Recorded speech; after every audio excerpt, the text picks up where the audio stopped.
Boa noite a todos, mais uma vez, aqui reunidos. É muito bom ver que as pessoas continuam a estar e a participar aqui nas conversas com o Norte. Hoje, as regras vocês já as têm mais ou menos presentes, pronto, a sessão será gravada, por isso pedimos a todos para desligarem os microfones e as vossas câmaras durante as apresentações. E após as apresentações e quando entrarmos em momento de debate, aí sim podem ativar a câmara e abrir o microfone e participar livremente, porque é isso mesmo que nós esperamos. Nós hoje temos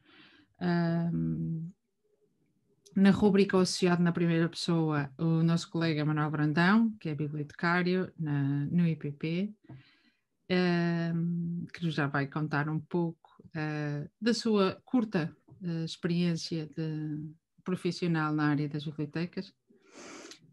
Depois temos, o Manel vai estar aqui connosco cerca de 20 minutos. Depois temos o debate do tema aqui com a colega Susana, que é museóloga e responsável técnica pelo Museu da FEUP, a debater ou a falar sobre o tema património e identidade em momentos de indefinição, podemos fazer diferente. E a acompanhá-la, e como comentadora desta segunda parte das conversas, a Patrícia Costa, que é coordenadora da Divisão de Documentação e Cultura do ISEP.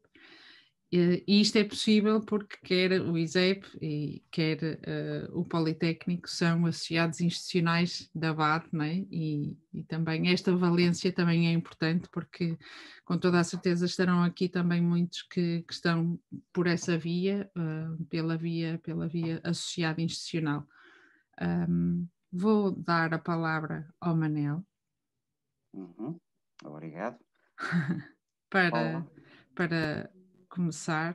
Eu comecei nesta profissão há cerca de 30 e poucos anos, um pouco fruto de um acaso, quer dizer, já tinha a noção que o meu futuro seria um pouco ligado à área da cultura, de uma ou de outra forma, e ainda à altura eu trabalhava na Escola Superior Artística do Porto, e convidaram-me para a biblioteca e comecei a trabalhar na biblioteca e em seguida fui fazer a minha formação, que na altura era que se podia chamar uma pós-graduação a sério de 2 anos. Por manifesto de mau comportamento aqui pelos lados da Universidade do Porto, fui remetido para Coimbra, onde tive como professores aqueles nomes de referência todos da Escola de Coimbra, o que me agradou. E tive alguns professores que foram muito importantes em termos de formação para mim, quer pela capacidade de abertura que tinham, quer pelo espírito livre que tinham dentro daquela instituição que era um pouco envelhecida. Basta ver que eu tive uma cadeira de latim, toda a gente tinha uma cadeira de latim em Coimbra, o que era manifestamente inútil. Vinguei-me desse facto copiando no exame. E depois dos 2 anos de formação, acabei por sair da Escola Superior Artística do Porto e entrei no mundo da leitura pública na Biblioteca da Póvoa de Varzim. Quando eu cheguei à Póvoa de Varzim, trabalhei com uma pessoa muito especial chamada Manuel Lopes, que era um homem, um autodidata, vítima da talumida, que era, talvez as pessoas não conheçam, era um medicamento que se dava às grávidas na década de 40, 50 e que tinha efeitos terríveis sobre o feto. No caso, tornava também um comportamento um pouco irregular e inconstante, o que às vezes era muito difícil. Quando fui para lá, o edifício estava na fase final e tinha sido feito de acordo com o programa que havia então nas bibliotecas de leitura pública, que era um programa de pequenas casinhas. Havia uma parte para os periódicos, uma parte para os audiovisuais, outra parte para as crianças, outra parte para a ficção adulta, outra parte para obras de não ficção. Havia uma série de conceitos que pessoalmente sempre me desagradaram bastante. Montar a biblioteca e pôr a biblioteca a funcionar foi um desafio muito grande, com muito pouca gente e com problemas técnicos a nível do edifício terríveis, fruto um pouco do nosso gosto português por uma arquitetura imponente e um bocado exagerada no seu modernismo. A biblioteca tinha 410 metros quadrados de vidro. Quer dizer que quando o ar-condicionado variava, o que era frequente, chegávamos a ter temperaturas de 37 graus dentro do edifício. Os livros autodestruíam-se antes dos leitores os estragarem, porque com a amplitude térmica as colas dos livros desfaziam-se. Nessa altura foi muito importante para mim, até porque não havia grandes pontos de referência, estávamos todos a começar aqui, ir lá fora ver o que se passava. Comecei por ir à França, onde havia um contacto por intermédio da Isabel Souza e também da Manuel Barreto Nunes e da Maria João, com Givors, que é uma pequena cidade operária nos arredores de Lyon. Estive lá a estagiar e a visitar outras bibliotecas que seguiam muito o modelo francês, mas foi muito importante para mim ver uma biblioteca de leitura pública com um serviço maduro a funcionar em pleno, e eu estive lá durante 15 dias a trabalhar e a fazer tudo o que os outros faziam, e essa aprendizagem para mim foi muito importante. Visitei outras bibliotecas em França também, e alguns anos depois, em 95, fui visitar as bibliotecas inglesas.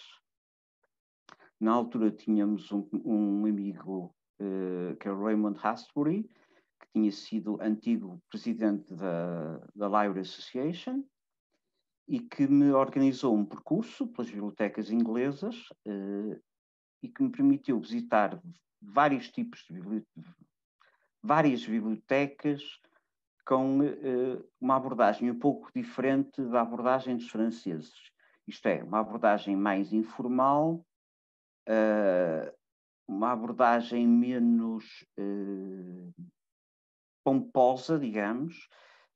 Eu estive numa cidade que era uma pequena cidade-jardim nos arredores de Londres, que é o sítio de Inglaterra mais caro para viver. E a biblioteca tinha sido feita numa antiga escola secundária reconvertida em biblioteca. Não era um edifício novo, de raiz, pomposo, etc. A abordagem dos ingleses é muitíssimo mais pragmática e muito funcional, muito prática e muito fácil de operacionalizar. Essa experiência também foi para mim muito importante e só para terminar com as visitas, em dada altura, por razões que já não me recordo muito bem, fui lá fora e passei pela biblioteca de Haia, que, salvo erro meu, tinha sido inaugurada há pouco tempo e que era uma biblioteca de arquiteto, na verdadeira acessão da palavra. Então o edifício era tão magnífico que todos os pisos eram iguais. Por isso, tiveram que pôr um enorme número à saída do elevador para as pessoas saberem em que piso é que estavam, porque todo o mobiliário era branco, igual ao do piso de baixo, igual ao do piso de cima. E tudo tinha uma marca de arquiteto terrível. Eles gostaram tanto disso que compraram 49 anos de direitos de autor ao arquiteto. Nós aqui, durante os anos seguintes, durante as décadas seguintes, ainda tivemos muito na construção das bibliotecas dois problemas. Um, são as bibliotecas de arquiteto, em que o arquiteto às vezes fala pouco com o bibliotecário e parte das suas noções muito standardizadas do que deve ser uma biblioteca e do programa da leitura que havia das bibliotecas de leitura pública, e o outro que é o problema de as bibliotecas herdarem os edifícios que se quer preservar, que são património, e temos bibliotecas instaladas depois em edifícios que são muito bonitos, são magníficos, são caros de manter, as paredes bloqueiam o sinal da net, quando é preciso passar um cabo, a parede tem 60 centímetros e é feita de pedra, criam todo um outro tipo de problemas que oneram muito os custos de funcionamento da biblioteca. A experiência da leitura pública continuou durante mais alguns anos para mim. Por volta de 97, 98, passei da biblioteca da Póvoa de Varzim para a biblioteca de Matosinhos, que na altura estava a começar, e começou, depois de lá estar, a construir a nova biblioteca, desenhada pelo arquiteto Alcino Soutinho, e aí foi continuar o apoio do bibliotecário à nova biblioteca, com alguns protestos do arquiteto, que era um senhor, um cavalheiro, o Alcino Soutinho, mas que não queria mexer em nada no projeto porque não lhe dava jeito. Graças a isso, a biblioteca ficou com alguns problemas que perduram até hoje. A experiência na leitura pública foi para mim muito gratificante, sobretudo por algo que é muito importante, que é a relação com o leitor, a proximidade com o leitor, falar com as pessoas, não é bem humilde, diria, mas humano nessa relação com as pessoas, sei lá, não partir do princípio que a pessoa é limitada e não vai conseguir ler o livro do autor X, ou coisa assim, não é? Claro que não vamos fazer promoção de leitura tentando impingir às pessoas o Ulisses James Joyce, não é? Como primeiro livro. Mas as pessoas, sobretudo os jovens são aqueles que se diz geralmente que leem pouco. Não, são os que leem mais. Os jovens têm uma apetência enorme, gostam que lhes deem sugestões, que lhes indiquem caminhos e têm uma capacidade de assimilação e de leitura fabulosa. Foi nesta altura também em que as bibliotecas começaram a evoluir tecnologicamente. Eu integrei a primeira fornada de uma coisa que se chamava pomposamente Rede de Informática da Leitura Pública, instalando um sistema que se chamava GEAC Advance e que funcionava em Unix, uma coisa que alguns de vocês já ninguém sabe bem o que é. Desde então sempre virei também muito para a parte informática, que acho que é importante enquanto um meio facilitador, mas não é uma panaceia, não é algo que nos vai resolver os problemas todos. Pelo contrário, resolve alguns e cria outros, e que não deve ser usada como quem veste uma roupa nova ao domingo. Deve ser usada com calma e ponderação e sem excluir as pessoas e sem excluir o contacto humano, porque isso é que é o mais importante. A partir daí fui acompanhando as várias gerações da informática, dos sistemas de informática, as várias evoluções. Isso é algo que eu continuo a fazer.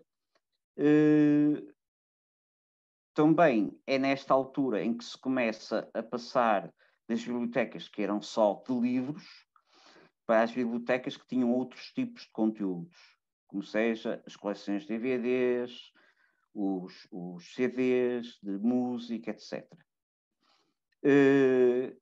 Na altura isto era tudo novo para nós, não sabíamos muito bem o que havíamos fazer às vezes, porque se na leitura nos sentíamos relativamente seguros em termos das escolhas que se faziam, nos outros meios havia muito, nos outros suportes, nomeadamente os que dizem respeito à música, ao cinema, havia muita definição sobre o que devíamos ter também, porque o que estava disponível era muito menos. Havia versões diferentes, alguns pensavam que devíamos comprar tudo. Recordo-me um colega nosso que dizia que se devia comprar a Maria. Por acaso nunca achei que fosse necessário comprar, porque isso já toda a gente lia de qualquer maneira. E foi uma altura muito experimentalista, em que todos estávamos a começar a fazer as coisas. Não havia ainda caminhos percorridos e havia sempre uma dose de risco. Hoje em dia penso que as coisas são muito mais seguras e estamos muito mais assertivos nas nossas opções. Depois de ter trabalhado 14 anos, não, um bocadinho mais, talvez 20, na leitura pública, passei para a área das bibliotecas do ensino superior, na Escola Superior de Saúde, que enquanto lá estive mudou de instalações 3 vezes. Portanto, acho que a minha grande competência como bibliotecário é mudar bibliotecas de sítio. Tive que o fazer por umas 4 ou 5 vezes ao longo da vida. A mudança para o ensino superior é um mundo bastante diferente, em termos das necessidades de informação e em termos da urgência dessa informação e também do ponto de vista das tecnologias. Agora já não tanto, mas na altura as bibliotecas universitárias estavam muito mais desenvolvidas do que as bibliotecas de leitura pública. Desde então saí digamos, da área da biblioteca propriamente dita e passei para a retaguarda, um serviço que tem um nome bastante pomposo de Centro de Conhecimento Digital e de Referência. O nome não quer dizer absolutamente nada, não dá para decifrar. Onde basicamente tomamos conta das plataformas digitais do Instituto e das bibliotecas. É um mundo diferente, é um mundo interessante porque muda muito depressa, todos os dias está a aprender uma coisa nova, todos os dias há uma sigla que eu nunca ouvi falar, um novo protocolo para aprender, mas é bastante interessante e estou a gostar muito da experiência. Do que eu guardo do meu percurso profissional é que há sempre um lado negativo, que é o trabalhar na administração pública, em que temos aquela pecha das burocracias todas em cima, que muitas vezes são um impedimento, um obstáculo que temos que vencer, e às vezes temos que fazer muito esforço para um pequeno resultado, mas não devemos nunca desistir. Hoje em dia, se fosse a começar a minha carreira, acho que não teria feito muitas coisas diferentes das que fiz até hoje. Continuo a pensar que é muito importante visitar os outros, ver com os outros que podem estar do outro lado da rua, noutro país qualquer. Os problemas são sempre semelhantes, as soluções vão sendo muitas vezes improvisadas, não só para os grandes problemas, mas também para os pequenos problemas. E devemos sempre cooperar-nos e entre-ajudar-nos, porque o esforço será menor e os resultados serão maiores quanto mais tivermos capacidade de nos apoiarmos uns aos outros, de cooperarmos, estabelecermos laços de proximidade com os serviços que nos rodeiam, quer sejam bibliotecas públicas, quer sejam bibliotecas universitárias. E eu ficava por aqui, já estou cansado de me ouvir. Mas não estava a ouvir e há momentos que até me ri. Gostei muito da tua partilha, Manel. Realmente é gratificante ver que os últimos percursos que temos ouvido aqui nas conversas acompanham também a evolução, não só do próprio serviço e do conceito, não é, dos serviços das bibliotecas ou dos arquivos, mas também a nível de evolução tecnológica, não é? Que depois também a forma como é feito. Aqui a mais-valia que tu trouxeste foi esta experiência que tiveste, estiveste em França e Inglaterra e viveste experiências diferentes, de serviços diferentes, não é? De bibliotecas públicas. E agora numa biblioteca de ensino superior, não é? Onde a realidade, e estás no centro do conhecimento e as realidades também são vividas de forma diferente. Obrigada. Eu não sei se alguém daqui dos presentes que conhece o Manel Brandão, que queira partilhar alguma experiência vivida com ele.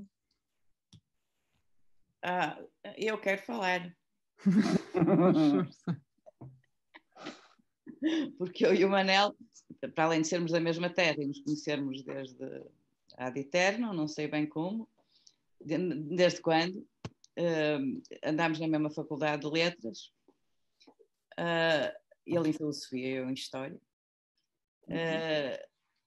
O Manel foi estudar para Coimbra e eu chumbei na primeira vez que tentei ir fazer ciências documentais para a Faculdade de Letras do Porto, porque eles tinham aquilo, muitos poucos lugares.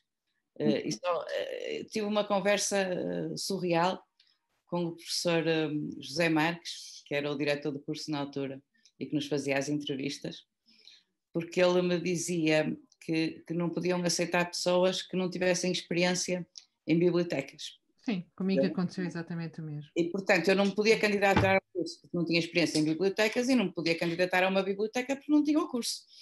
E eu só lhe dizia, bonito serviço. Aquilo estava tudo sempre mais ou menos já, os números. É definido. De maneira que, à segunda, não fui para Coimbra. Eu, na altura, também tinha um filho pequeno. O Manel foi mais tardio a ter filhos do que eu, apesar de ser pai 1 ano mais velho que eu, acho eu. 2? 3?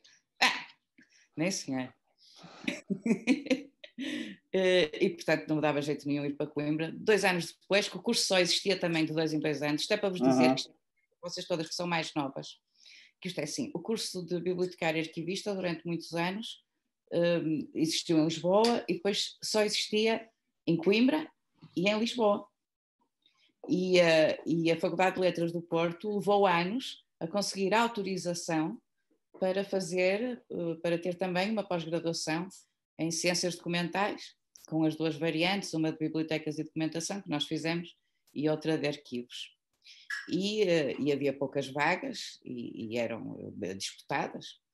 E pronto, o Manel foi para Coimbra e eu consegui à segunda ficar no Porto. Mas eu tinha feito uma asneira mais grave do que tu. Foi? É que eu tinha votado no candidato de Ciências para reitor, que era o Alberto Amaral, e não no candidato de Letras. E isso era uma traição imperdoável. Isso é fatal. Nem à segunda, nem à terceira não entrava. Não valia a pena tentar sequer. Não. Não entravas.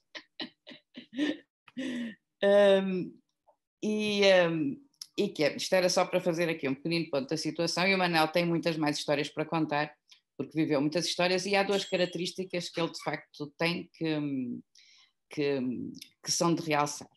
Uma é este espírito de amizade, colaboração, confraternização. Eu penso que de todos nós foi o Manel quem fez mais amigos nestas viagens ao estrangeiro e os manteve e os conservou. E graças a ele, porque eu sou muito distraída, não ligo a ninguém, depois esqueço-me, enfim. Mas é graças a ele que continuo, estes anos todos depois, amiga eu vou-vos contar, do Christian Massot, que foi o primeiro discotecário que a gente conheceu na vida, e vocês nem fazem ideia o que é um discotecário, na maior parte. Porque nós, nas bibliotecas públicas, nas bibliotecas da rede de leitura pública, que era assim que se chamava na altura, tínhamos, pela primeira vez na história das bibliotecas em Portugal, a tal secção de audiovisuais, que o Manel bem disse que aquilo era tudo muito compartimentado.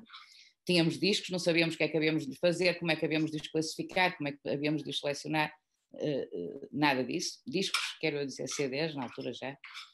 E então, acontece que nós também fundamos a primeira associação de bibliotecas do país, já morta e enterrada, mas que era a Bibliomédia, que era a associação para a cooperação entre bibliotecas, e onde estavam as bibliotecas do Val do Cava, do Ave e Sousa. Vejam lá. Bom, vai daí, convidamos o Christian, que era o discotecário de Givor, a tal cidade que era geminada com Famalicão, onde o Manel fez um estágio. Eu até desconfio que foi graças ao teu conhecimento do Christian que o convidamos, já não sei. Não, ele esteve cá no ano anterior. A tu isso, depois foste na sequência. Pronto. É. E cá tivemos uma formação sobre como tomar conta de secções audiovisuais em bibliotecas. E o Christian, desde então, que ficou amigo do peito do Manel, e eu também tenho tido o prazer de o ir acompanhando ao longo destes anos todos, das nossas vidas. Mas não foi só o Christian, não sei se foi o próprio Ray Astbury, que também se tornou o teu grande amigo, e outras pessoas de outros países. Em minha casa. Por acaso, agora que estavas a falar... Conta lá, que está para te contares, não é? Que há uma pessoa de quem não falei e que foi muito importante para mim, que foi a Maria José Moura. Há duas pessoas que já não estão entre nós, que foram muito importantes para mim, e penso que posso dizer também para a Manuela, que foi Isabel de Sousa e a Maria José Moura. A Maria José Moura, enquanto diretora, às vezes era, outras vezes não, do Instituto Português de Livro das Bibliotecas. Ela foi sempre diretora de serviços. Nunca nunca quis, foi ser presidente. Mas às vezes havia ali uma questão que e que era uma pessoa, uma força da natureza, uma pessoa espantosa e incrível, às vezes extremamente difícil de aturar, que podia telefonar, por exemplo, à 1 da manhã e estar, sei lá, 1 horinha à conversa, não é? E que me ajudou muito e me marcou bastante, e que é incrível porque ela faleceu há alguns anos, mas a última vez que estive com ela foi no Porto, mas antes disso tinha estado com ela num congresso de IFLA em Lyon, e ela ainda andava de um lado para o outro com uma genica espantosa, considerando a sua idade e o seu peso, e ainda falava com toda a gente e conhecia toda a gente. A Isabel Sousa era nossa colega, curiosamente de formação era arquivista, e estava na altura quando começámos na biblioteca de Famalicão e depois passou para a biblioteca de Guimarães, e depois saltou várias vezes de biblioteca, e também era uma pessoa muito forte, muito intensa, muito inconstante e às vezes também muito difícil de aturar, mas com a qual ou por ela ou com o impulso dela fizeram-se iniciativas muito interessantes. Hoje em dia parece que foram assim há séculos, não é? Mas foi ela que nos levou a criar a Bibliomédia, na verdade, foi a genica dela, e tínhamos quase como padrinho o Mário Soares, não é? Era o nosso primeiro sócio honorário, na altura presidente da República. Exatamente.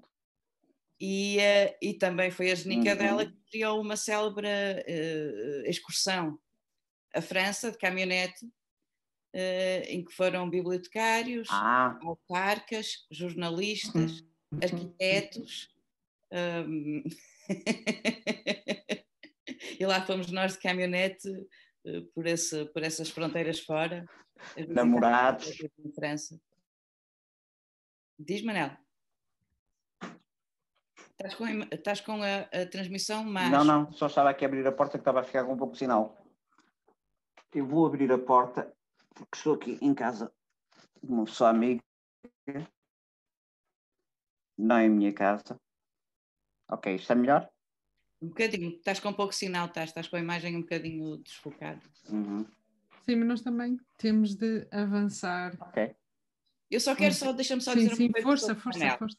Eu não conheço ninguém que conte tão bem um livro como o Manel. O Manel é um maravilhoso contador de histórias e eu acho que nestas atividades, então agora, altamente científicas que ele realiza, de apoio à atividade académica, estamos a perder um animador de comunidades de leitura como não há nenhum. Porque não conheço ninguém capaz de me contar um livro e de me fazer ter vontade de ir a correr à livraria ou à biblioteca, buscar o livro como o Manel Brandão. Pronto, de resto haveria muito mais a contar, mas temos que avançar. Obrigada. Minha glória Só queria dizer uma coisa, a minha glória enquanto bibliotecário nas bibliotecas de ensino superior foi conseguir introduzir no currículo de uma disciplina de ensino superior uma obra de ficção, que foi no currículo do curso de audiologia, consegui convencê-los a introduzir que o trocadilho é diferente em português, é death sentence em português SAME manual para aprender a lidar com pessoas surdas sobre a forma de um livro de ficção. E por acaso, uma das recordações mais gratas que guardo dos últimos tempos na leitura pública foi fazer aos sábados de manhã a hora do conto na biblioteca de São Mamede e Festa. E ao fim de algumas sessões já tínhamos um público regular, o que era muito, muito engraçado e muito, muito gratificante. E acredito que ficávamos aqui mais tempo para te ouvir, porque já estou a perceber que há muitas histórias, não é? Chegamos a uma... Algumas não contámos, que é melhor não. Muitas partilhas. Mas vamos seguir agora com a Susana, que nos vai...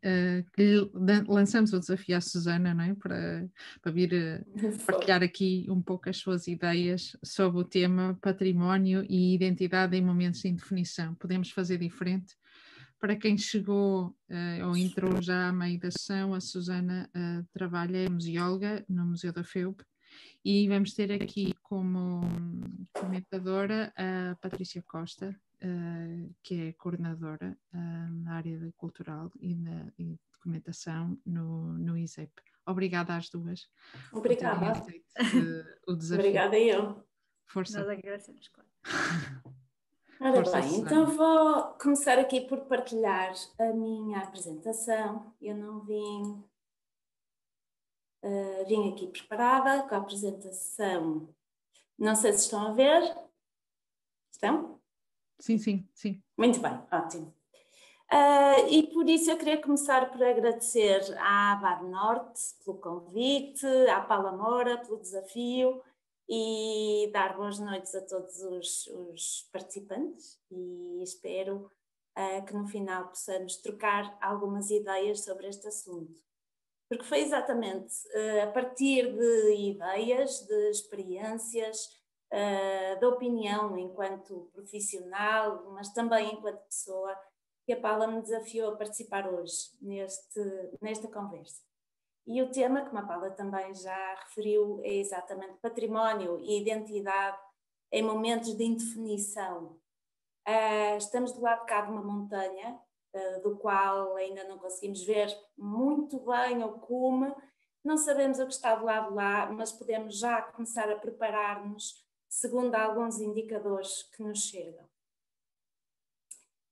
Por isso, eu espero falar-vos, eu não preparei muitos slides, vou tentar cumprir os 20 minutos, mas aquilo que vos venho falar, a partir exatamente da minha experiência, é, em primeiro lugar, apresentar-vos a minha realidade, que é o Museu da FEUP, o FEUP Museu, um problema que me surgiu muito recentemente e que coincidiu exatamente com o convite da Paula, algumas questões sobre património e identidade, compreender a coleção através da relação entre sujeitos e objetos, algumas indefinições e desafios e, finalmente, algumas ideias sobre o que podemos começar a fazer diferente.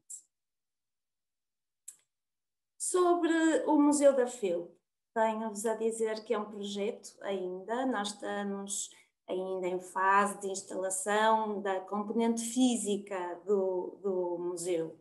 No entanto, ele está a crescer segundo um modelo de organização polinucleado, uma vez que cada departamento e serviço tem um núcleo de coleções museológicas em exposição permanente ou então em situação de reserva.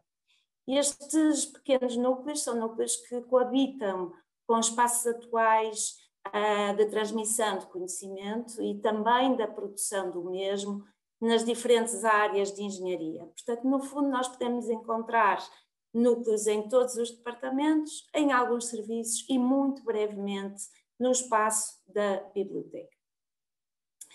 Enquanto unidade, nós constituímos uma unidade orgânica no âmbito de um serviço de preservação e de difusão da informação, com uma cultura tecnológica, especialmente digital, forte, dinâmica e integradora, e exploramos os acervos patrimoniais de forma integrada. Portanto, temos uma filosofia de integradora de acervos de biblioteca, de arquivo e de museu.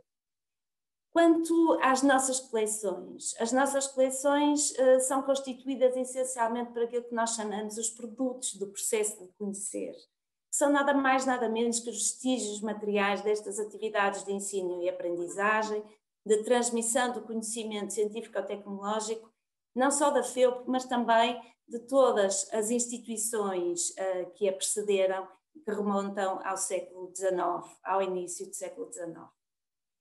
Centramos-nos não só naquilo que fazem os engenheiros, os docentes de engenharia, os investigadores, os estudantes, mas também como fazem os engenheiros. Portanto, estamos atentos também às evidências que resultam em diferentes etapas dos processos, quer de aprendizagem e de ensino, quer de investigação. Ao mesmo tempo, promovemos a utilização das coleções em contexto de ensino sempre que possível.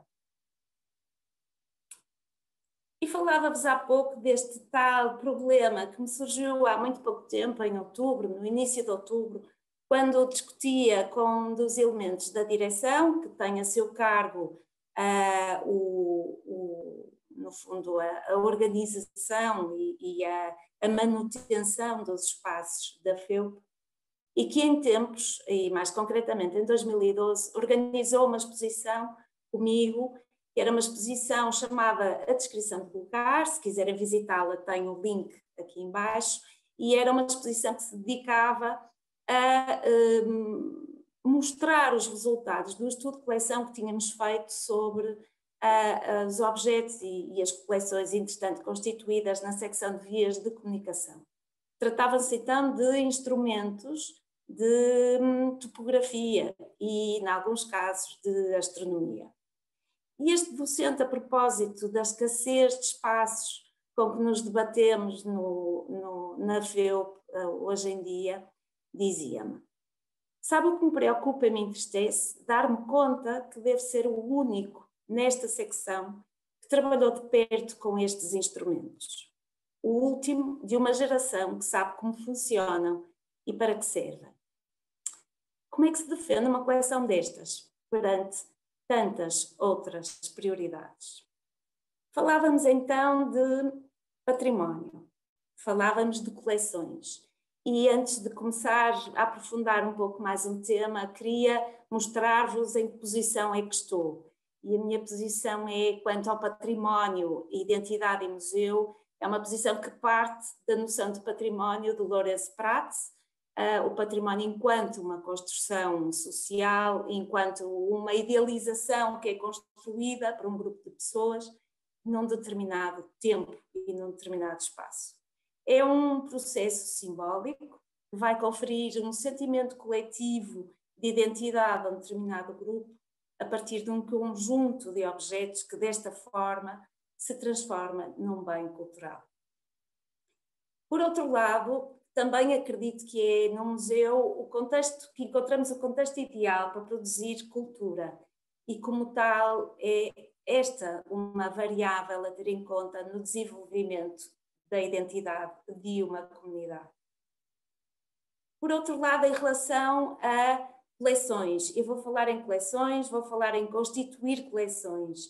E constituir coleções eu penso que será exatamente a mesma coisa em todos os serviços documentais, mas para a museologia a coleção é o recurso primário, é o nosso recurso primário a partir do qual todas as funções museológicas se vão desenvolver.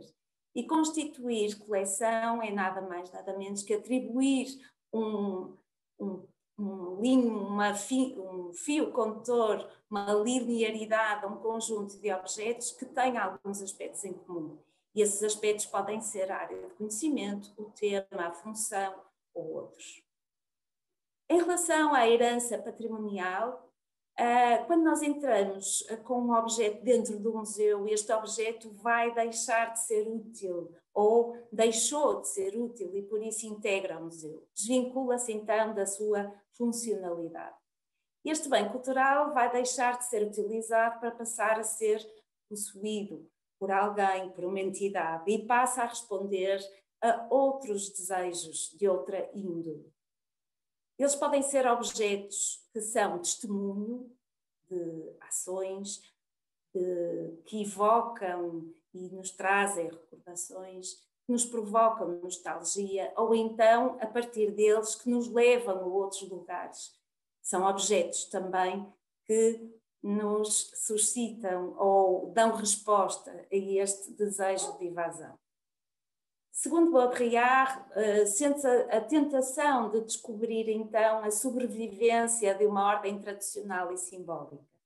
Mas estes objetos não estão presos no passado e, por muito diferentes que sejam, formam também parte da modernidade e dos tempos em que vivemos.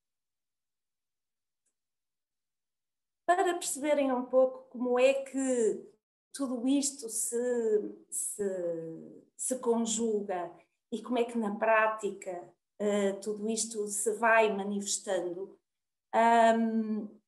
vou passar-vos a explicar como é que podemos compreender a coleção do Felp Museu através de uma relação entre o sujeito e o objeto.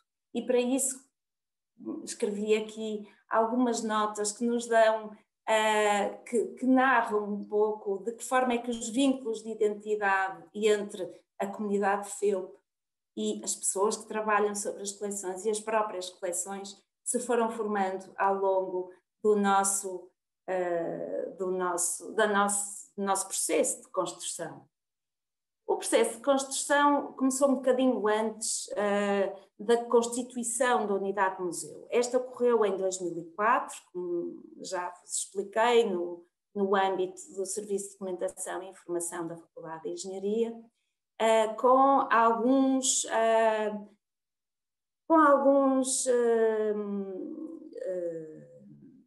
ações por parte de técnicos e de docentes, no sentido de salvaguardar alguns objetos que poderiam vir a constituir depois um futuro acervo do núcleo museológico Felp. A seleção, os critérios de seleção eram basicamente os atributos históricos, estéticos e simbólicos e a qualidade técnica destes objetos. Tudo isto era feito de uma forma muito pouco sistemática, muito pouco organizada e a partir dos anos 80 foi até assumida por um docente e por um técnico com especial apetência pelas questões históricas. Havia a preocupação com a tutela, havia uma certa ritualização no tratamento do próprio objeto, que era colocado à guarda, resguardado, salvaguardado em vitrines em vários espaços da faculdade. A descrição que se fazia destes objetos era uma descrição genérica e também até generalizadora. Havia aspectos que tivemos que com algum custo, tentar também reconstituir, que era tudo aquilo que tinha a ver com os dados acerca das etapas formativas da coleção. Quando tinham sido adquiridos, quando tinham sido incorporados estes objetos que faziam parte então do tal acervo museológico que nos chegou às mãos em 2004. Tudo isto era acompanhado por textos, exposições pontuais que desenvolviam em torno destas coleções uma narrativa histórica que era grandiloquente e épica. Em 2005 tivemos a oportunidade de ser agraciados por um financiamento do POSI que nos permitiu levar a cabo o inventário. Este sim elaborado de forma sistemática por profissionais, quer da área da museologia, quer da área da conservação.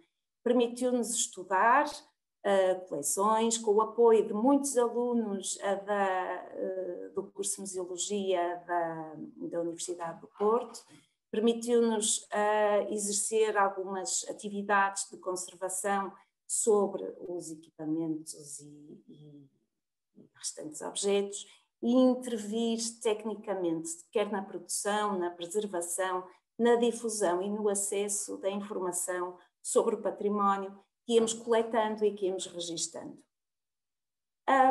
Começamos também a partir deste primeiro núcleo, constituído de forma empírica e não profissional, que já vos falei anteriormente, mas acrescentamos também nova evidência que resultava de processos de transmissão e de produção de conhecimento. Constituímos coleções nesta fase e iniciamos a digitalização das coleções através da utilização de um sistema e do registro desta informação num sistema de gestão de informação para coleções museológicas. Em 2012 o nosso foco moveu-se um pouco. Das evidências do conhecimento passamos às evidências do processo de conhecer. Juntamos a estas coleções que já vos falei outro tipo de evidências de percursos de ensino e de investigação, desta vez património recente, e também vestígios e testemunhos de pessoas que marcaram o percurso pedagógico, investigativo e patrimonial da FEUP. E também, e aqui não estava também referido, mas também há algumas evidências do próprio processo profissional de antigos alunos e antigos docentes da faculdade. Durante este mesmo tempo, continuamos o processo de inventário, estudamos e passamos à interpretação de coleções através da adoção de diferentes metodologias, como o estudo biográfico de objetos e a integração destas coleções em processos e contextos que passávamos também a registar. Em termos de comunicação, começamos a perceber que poderíamos também cumprir um papel de apoio à concretização da terceira missão da faculdade e passamos também a desenvolver algum tipo de atividades em torno das coleções que nos permitiam comunicar de forma pública alguns aspectos da ciência e da técnica. Durante este tempo, e uma vez que nós estamos inseridos num serviço que dispõe também da valência da biblioteconomia e da arquivística, começamos a olhar para o objeto de coleção de outra forma. Começamos a perceber que este objeto era também em si mesmo um documento.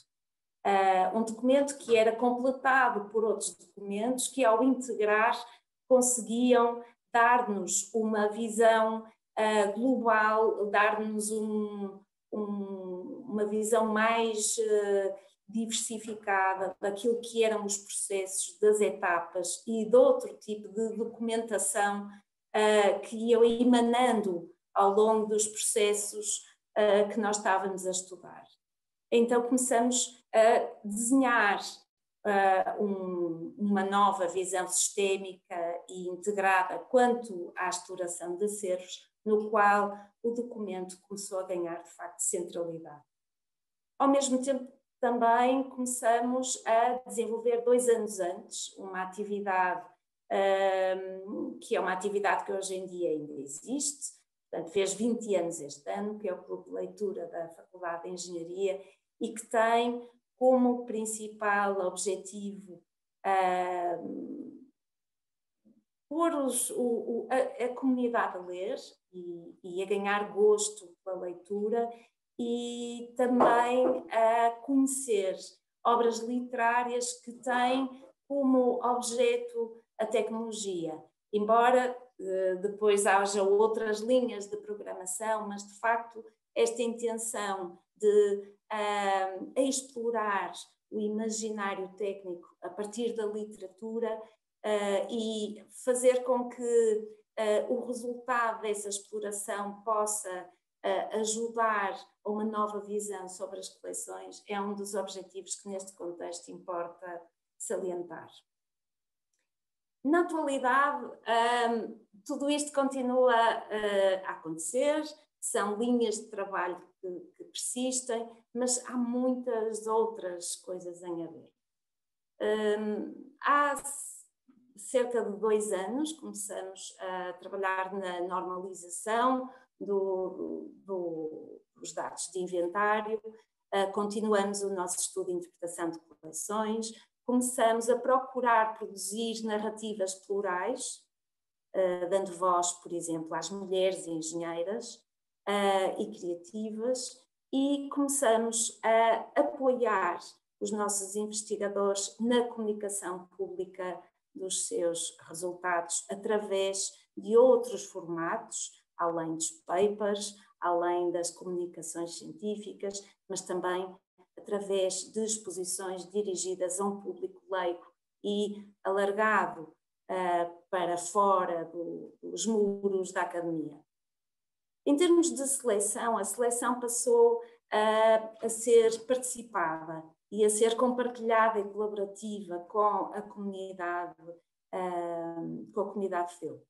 Muito recentemente, e quando eu digo muito recentemente é mesmo durante este período da pandemia, desenvolvemos também ou experimentamos também uma outra metodologia, a metodologia do Rapid Response Collecting, que nos permitiu constituir um novo acervo que é formado exatamente por objetos e por documentos que de alguma forma vão materializar para o futuro e para a memória futura os projetos de investigação que foram desenvolvidos na FEUP em resposta ao combate à pandemia no ano de 2020. Portanto, é uma musealização à boca de cena, em tempo real. Estamos a experimentar, vamos realizar uma exposição no fim, que esperamos que seja breve. Por outro lado, passamos a incentivar ainda mais a utilização da coleção, colocando-a ao serviço dos processos de ensino e aprendizagem das práticas educativas na Faculdade de Engenharia. Temos neste momento 2 projetos em curso. Há um projeto que tem a ver com o estudo dos telégrafos Hughes, e a Patrícia já se vai rir, porque nós temos este objeto em comum nos nossos 2 museus. Há uma turma de alunos da eletrotecnia que vai tratar de estudar este equipamento de comunicação do século XIX, vai ajudar-nos a restaurar e a conservar, sobretudo na componente de eletrotecnia e mecânica, e vai tentar fazer uma competição no final entre telemóveis e telégrafos. Ainda vamos falar sobre isso, Patrícia. E depois, finalmente, e muito importante aqui, também abrir um parênteses para vos dizer que nada disto foi possível sem o contributo de uma comunidade importante para nós, uma comunidade prática mas também de investigação, que é formada por alunos da Faculdade de Engenharia, da Faculdade de Letras, do curso de Museologia, e que tem procurado o Museu da FEUP como contexto para a realização dos seus trabalhos académicos. O último é o trabalho da Juliana Betancourt, eu sei que ela está aqui, e que nos ajudou em muito a repensar a missão do museu. Uma missão que vai, de alguma forma, transladar-se entre a continuidade histórica e o presente, assumindo, de facto, esta dimensão partilhada e colaborativa, mas também atenta aos valores contemporâneos e que vamos integrar de forma formal no novo regulamento do Museu da FEUP. A Juliana vai defender a sua dissertação amanhã, a Patrícia vai ser a arguente, portanto, para as duas eu desejo a maior sorte. Sobre indefinições e desafios. Este período que nós vivemos ultimamente tem sido rico em gerar indefinições, mas virando a árvore dos problemas ao contrário, são também desafios. E são desafios lançados ao conhecimento, antes de mais. Nós temos assistido em várias frentes, desde a história das estátuas até à questão da descolonização dos museus, até a esta expectativa e esta pressão que se exerce sobre os cientistas para encontrarem uma vacina. Nós temos descoberto que, de facto, vivemos num tempo em que as condições de produção de saber são continuamente contestadas e são continuamente criticadas e sujeitas à pressão, particularmente nestas áreas da história e da ciência.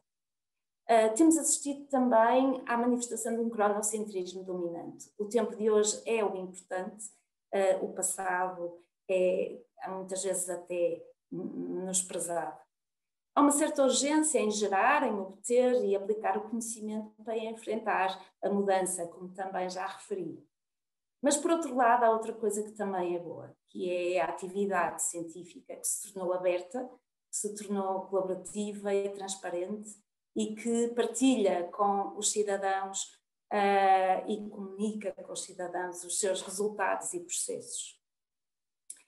Em termos de comunidade, nós também temos assistido a várias manifestações que nos levam a pensar que certos referenciais identitários se tornaram mais voláteis, mudam muito rapidamente, assumem contornos diversificados que vão ao encontro das culturas que os gerem, que os vão gerindo e gerando. E ao mesmo tempo tudo isto acompanhado por manifestações de individualismo. Há pouco tempo assisti a uma formação, a uma conferência sobre educação patrimonial na Faculdade de Letras, no qual uma das nossas referências nesta área, Roser Calaf, nos falava que vivíamos também num tempo em que o pensamento se tinha tornado direito. Muito fruto por causa das aplicações e das aplicações móveis, em que as pessoas disparam a sua opinião, muitas vezes formada sem mediação ou desinformada até, e que a partilham com urgência na procura de encontrar cúmplices para a sua ideia. Finalmente, em termos de património, nós temos assistido que as coleções têm sido colocadas ao dispor dos cidadãos como forma de aproximação a questões mais amplas. Temos falado de género, temos falado de qualidade de vida, temos falado de meio ambiente a partir de coleções de museus. O património também permite questionar discursos e representações que são ou hegemónicas ou homogéneas do mesmo. Por outro lado, também vimos durante este período de confinamento uma diversificação de soluções digitais de mediação. Vimos que museus e centros culturais investiram de facto, desde que preparados, para produzir atividades ou oferta cultural a partir das suas coleções. Depois, vemos também que a identidade individual e coletiva se vai materializando através de novas narrativas, de biografias e de construções criativas como uma manifestação deste vínculo entre o património e as pessoas. Pedi-me a Paula, quando me fez esta encomenda, que apresentasse também não só as minhas ideias, a minha experiência, mas também que pudesse pensar um bocadinho a partir da minha experiência, daquilo que li, daquilo que converso com os meus colegas, daquilo que sonho, daquilo que leio nas notícias ou que vejo acontecer nos meus museus de referência, o que é que nós podemos fazer diferente. E houve aqui uma expressão que eu ouvi há muitos anos numa conferência, não sei precisar qual, mas que me fez soar aqui umas campainhas, que era: nós temos que mudar de paradigma, nós temos que passar do Museu Templo, que é um museu que é um depósito de artefactos, para um museu fórum, um museu democrático, um museu no qual a discussão acontece. Como é que nós podemos então fazer esta transição? Eu tenho aqui algumas ideias e que passo a partilhar com vocês. Eu acho que, antes de mais, documentando o património. E documentando o património contemplando o tempo presente. Uma das decisões que tomamos no Museu da Faculdade de Engenharia foi quando começamos a ter o nosso inventário, a representação da informação sobre as nossas coleções num estado mais satisfatório. Começamos a abrir um pouco o nosso processo de salvaguarda às materialidades dos processos do presente. Isto porque eu sei que é muito o espaço histórico, o tempo histórico ainda não nos permite ver muito bem, avaliar muito bem o que estamos a guardar e se valerá e do seu valor, não é, destes objetos que guardamos, mas por outro lado permite-nos documentar muito melhor esse património. Permite-nos conhecer os seus contextos e guardá-los para a memória futura, de forma a que este tempo em que vivemos possa também vir a ser representado nas nossas coleções. Portanto, documentar tudo o mais possível, o material e o tangível, o intangível, é a primeira, talvez, algo que poderemos fazer diferente. Depois, capacitar os sistemas de informação, especialmente para permitir pesquisas mais complexas, pesquisas que permitam resgatar informação de diferentes origens e que possam dar resposta às buscas e à navegação por mapas que nos orientem no conhecimento. Capacitar também os serviços de informação e os seus técnicos.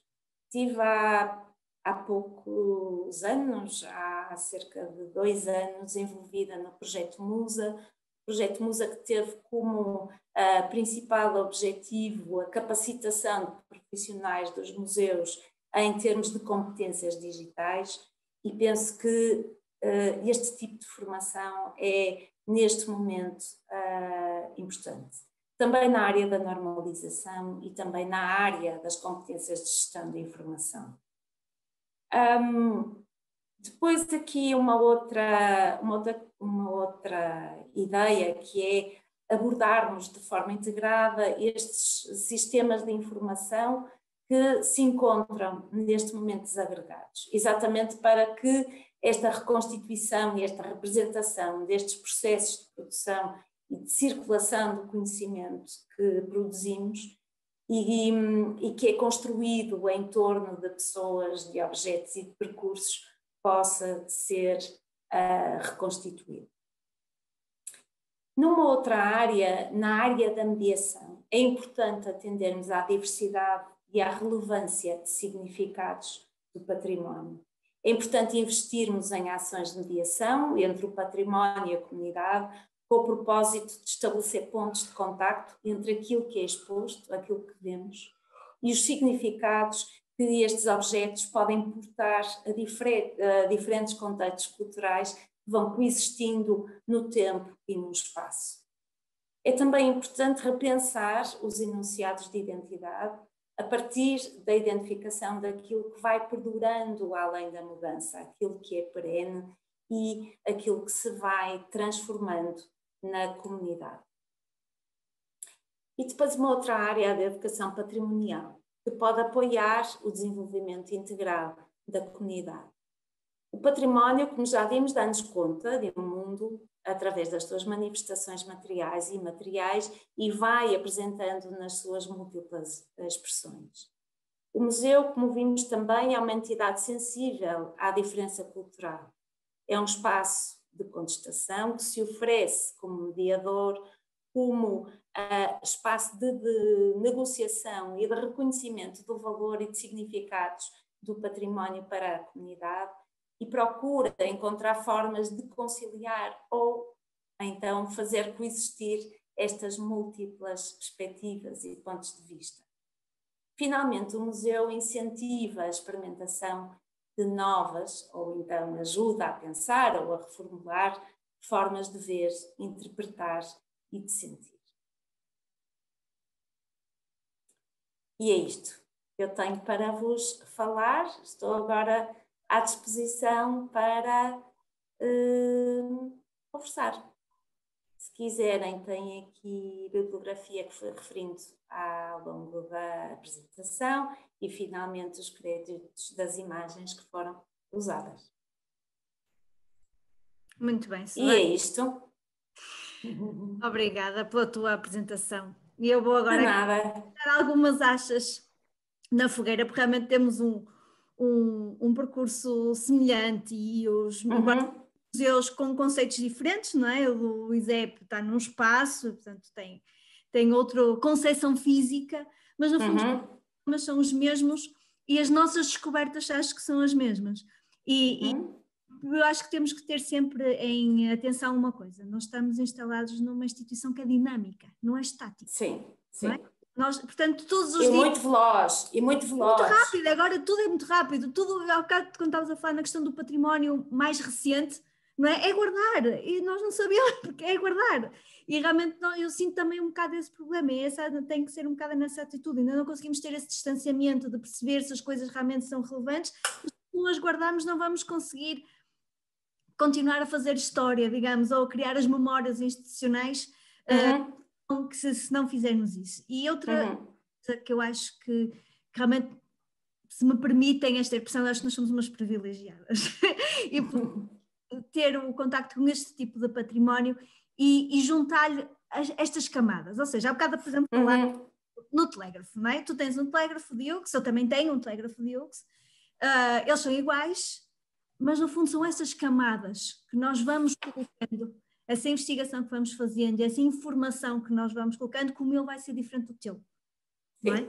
E é o que vai diferenciar, no fundo, os objetos que têm o mesmo tipo científico, têm exatamente a mesma marca. Aliás, é o interessante no objeto técnico. Exato, e depois ser feito em série, não é? Produzido em série, feito de forma industrial e por isso acaba por, se nós partilharmos, e já partilhamos imenso, alguma informação sobre o objeto, que no fundo é igual, esteja o objeto aqui, esteja na China, esteja em Chicago, onde for. Exato, não interessa. Não é? Há aqui informação que é, de facto, é igual em qualquer parte do mundo.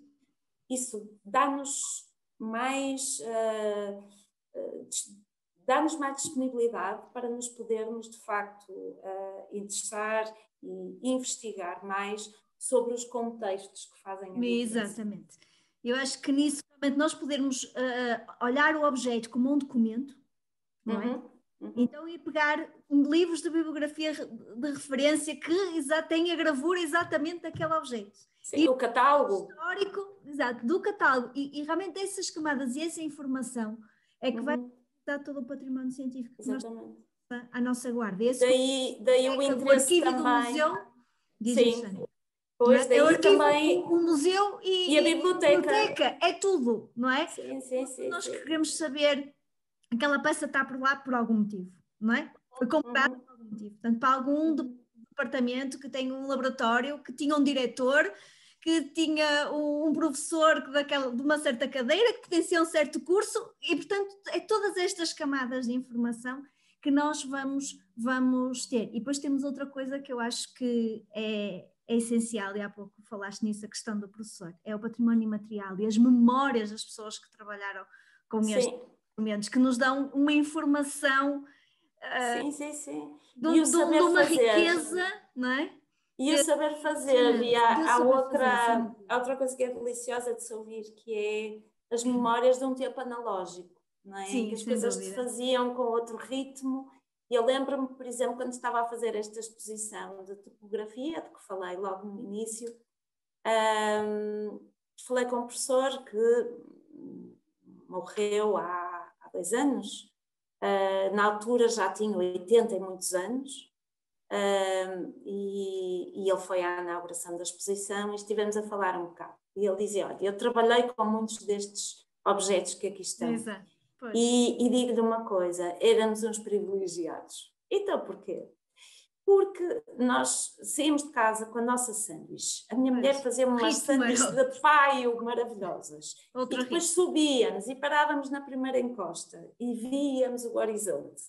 E depois subíamos mais um bocado. Ou seja, o tempo, o ritmo, a relação entre as pessoas que constituíam a equipa não tinha nada a ver. Hoje, dizia ele, as pessoas chegam lá com a estação total, tiram os pontos, ligam ao satélite e vêm para casa e imprimem tudo. Exato. E de facto é esse. Exato, são essas vivências que fazem com que realmente tudo isso, porque eu acho que nós também temos um bocado a missão de preservar e de cultivar o que eu gosto de chamar da cultura institucional. Não é? Também. Grande flutuação de alunos, de docentes, é uma população que passa por lá e cabe-nos a nós, não é? Com a questão da preservação e da documentação e do património que nós temos, contribuir um bocado para essa cultura institucional e que as pessoas quando saiam de lá, porque eu acho que isso também é transversal, na minha opinião, a todas as coleções. Quando uma relação emocional com o documento, com o que seja, que veem naquilo, não é? Nós ganhamos sempre mais, não é? Porque as pessoas connosco partilham as suas experiências, dizem, lá está, como é que o objeto funcionava, como é que era, porque há realmente essa relação emocional com as coisas. Sim. Temos que cultivar a nível de coisas mais básicas, como há pouco estava a dizer, do trabalho feito pelos alunos. De certeza, no fim, vão ter amor por aquilo. Sim. E é interessante também, por muito que se possa ter essa ligação ao que pensam os mais novos, não é? nos dias de hoje, através de filhos, sobrinhos, filhos de amigos, etc. Exato. Esta aproximação aos estudantes é importante para perceber o que é que eles transportam, o que é que podemos transportar para o presente, não é? Exatamente. Que interesse lhes desperta o passado e ao mesmo tempo que novas leituras, porque sim, exato. Eu acho que tu falas também nessa questão da cultura institucional. É de facto importante nós acompanharmos aquilo que é a cultura institucional, aquilo que são as estratégias institucionais, não é? Mas, por outro lado, Eu penso também que as instituições de memória têm também que desafiar, sim, o passado, em primeiro lugar, e ao mesmo tempo o futuro e o presente, ou seja... E nós temos um público de exceção para conseguirmos fazer isso, não é? Sim, tem que desafiar, tem que ajudar a construir essas narrativas. Exato, não é uma só. Exato. Não é uma só, são diferentes. Certo. Sim.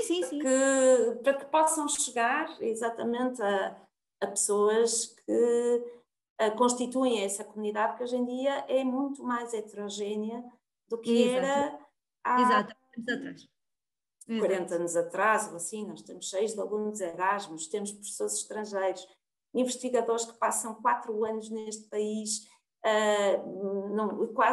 ou pelo menos nos primeiros tempos, e entre a residência e o local de trabalho. E o local de trabalho. O laboratório.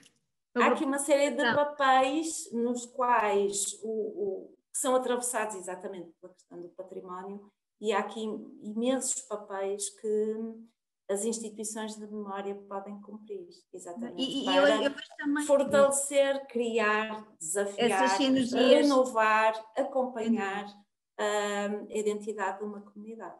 Até porque eu acho que os objetos, dos museus podem ser realmente alvos de estudo e eles perceberem se calhar muito melhor as tecnologias que estão a utilizar e atualizar com base em conceitos antigos, e portanto eles próprios vão ter uma visão. Exatamente. E isso diferente da tecnologia da ciência. Sim, e isso é tão válido para objetos de museus como é válido para os acervos das bibliotecas, por exemplo. Sem dúvida, eu estou a tratar tudo como um todo, não é? Sim, porque muitas vezes a ciência não é linear, a forma de construção de ciência não é linear, de ciência e tecnologia, neste caso, não é linear, e muitas vezes é feita de avanços e recuos.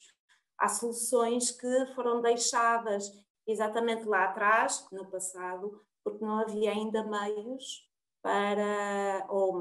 ou ciência fundamental que permitisse que fossem aplicadas, não é? E ficaram alguns esquecidas num livro ou num proceeding. Ficou só em teoria, não passou à prática. Exatamente, e por isso muitas vezes essa revisitação é importante e eu acho que no fundo transversal. Exato, sim, nós que somos de história, não temos nada a ver com engenharia e que viemos aqui parar.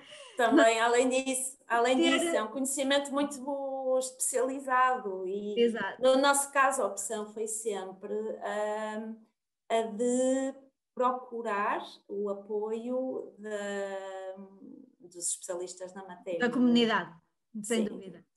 Nós, quando começamos a reunir as coleções, embora vocês já estavam nos departamentos, o nosso veio dos departamentos para um espaço, e obviamente que essa seleção não podia ser feita por mim, quer dizer, não é? Sim. Apoiarem docentes das diferentes áreas que fizessem essa seleção e que me ajudassem realmente a perceber o que é que interessava, o que é que não interessava e ter isso, e portanto nós dependemos sempre muito da comunidade, não é? Sim.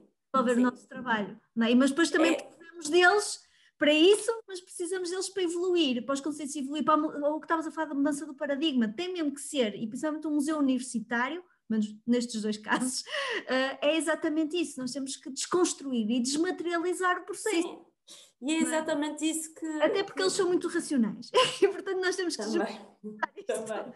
Não é?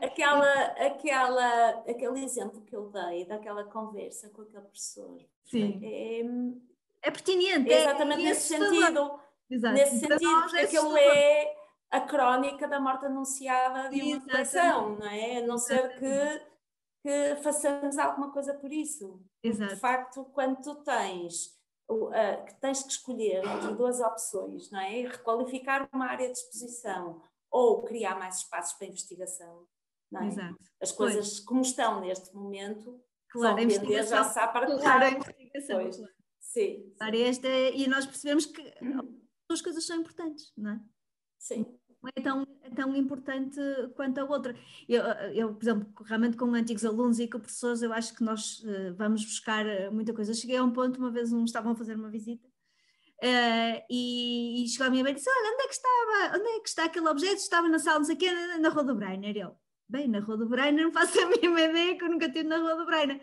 Mas aqui acabou de passar por ele e disse. E portanto são essas coisas, não é? Que ele disse, eu passei a saber onde é que o objeto estava, qual o local, qual era a sala, e portanto são essas informações assim do nada que ele me deu. Sim. Isso que nós precisamos desenvolver a comunidade e os alunos, e o museu também poder ser um espaço de investigação, de desenvolvimento científico, não é? Tentarmos ser um espaço tão dinâmico como a escola, não é? É isso. É difícil senão de acabamos acompanhar. por não ser mais uma sala de exposições. Eu acho que nós não pretendemos isso, o envolvimento da comunidade, estavas a dizer. Sim. Ou então o tal depósito de leitura. artefactos, não é? Exato, é Depósito de artefactos sem sentido para exato, sem conexões, não é? Artefactos. Sim, sem ligações, sim. Faltam ali as conexões, Sim. a instituição e porque é que está ali, o que é importante, não é? É isso. A razão de ser e porque é que ele foi preservado e outra coisa não foi. E, portanto, são essas camadas de informação que vão fazer que a tua coleção seja diferente da minha, embora a base é exatamente a mesma. Sim, temos coleções repetidas. Muitos objetos iguais, mas os teus têm uma história e os meus têm outra. Tem outra. E isso através e começamos aqui a falar num grupo de bibliotecas e mas é exatamente esses suportes da documentação que valorizam o objeto e, portanto, vamos interpretar o objeto museológico como um documento, sem dúvida, não é? Que através dele nós tiramos muita informação que tem a ver para a dinâmica da instituição e vamos dizer, da instituição museológica, entre aspas, não é? Mas cabe-nos a nós isso envolver a comunidade, a questão do trabalho que os alunos irão desenvolver com o telégrafo. Nós tivemos já alunos, por exemplo, de mecânica que fizeram prototipagem, realidade aumentada e, portanto, o museu ser um lugar em que eles possam experimentar, fazer os seus trabalhos com as novas tecnologias e tendo como base os objetos museológicos, como digo, objetos, um documento ou então um livro, não é? Porque nós temos... Sim. O século XIX é uma delícia porque as gravuras dos objetos estão todas lá. E, portanto, são lindas. Algumas destas que eu usei na apresentação vêm exatamente daí. Nós somos suspeitas, mas pronto, desculpem. Lá está, é outro projeto também muito engraçado. Foi um projeto que resultou, penso eu, de uma ação de crowdsourcing, em que apresentaram uma série de páginas de livros, de catálogos, com ilustrações de instrumentos científicos. São espetaculares. E depois foram transformados em cliparts. Estão à disposição em acesso aberto para quem quiser usar e em acesso livre para quem quiser usar nas comunicações ou materiais pedagógicos. Fantásticas, ler tanto os catálogos como os livros do século XIX, assim, uns referência ao Ganot, por exemplo, que ele esta grossura, cheio de gravuras, eu li sim essa... Até se levar para a mesinha de cabeceira, não é? Realmente tem... E adormecer a ver. Exato, e portanto aquilo é tão documento ou tão objeto como o objeto científico em si, e portanto é toda a dinâmica e a construção e a ligação depois disto, porque, por exemplo, eu tenho assim um sonho, toda a gente tem que ter um sonho na vida, eu já tive o sonho do museu entrar para a rede, pronto, já realizei esse sonho. Já está? Sonho, porque senão isto não fazia sentido aqui a nossa vida nos museus. E realmente eu poder ter uma base em que se clicasse e visse o objeto e todos os livros que falam do objeto e todos os documentos digitalizados que se referem ao objeto, neste momento é o meu objetivo de vida, porque acho que realmente só neste contexto assim, e quando nós conseguimos visualizar toda esta informação, não é? É que conseguimos ter uma leitura caleidoscópica. Exato, do que é o objeto e porque é que o objeto está ali, porque é que o meu é diferente do da FEU, porque é diferente do Museu da Ciência de Coimbra, que é diferente do Museu da Ciência de Lisboa, e depois no fundo eles são todos iguais. Mas especialmente porque é que vale a pena visitar.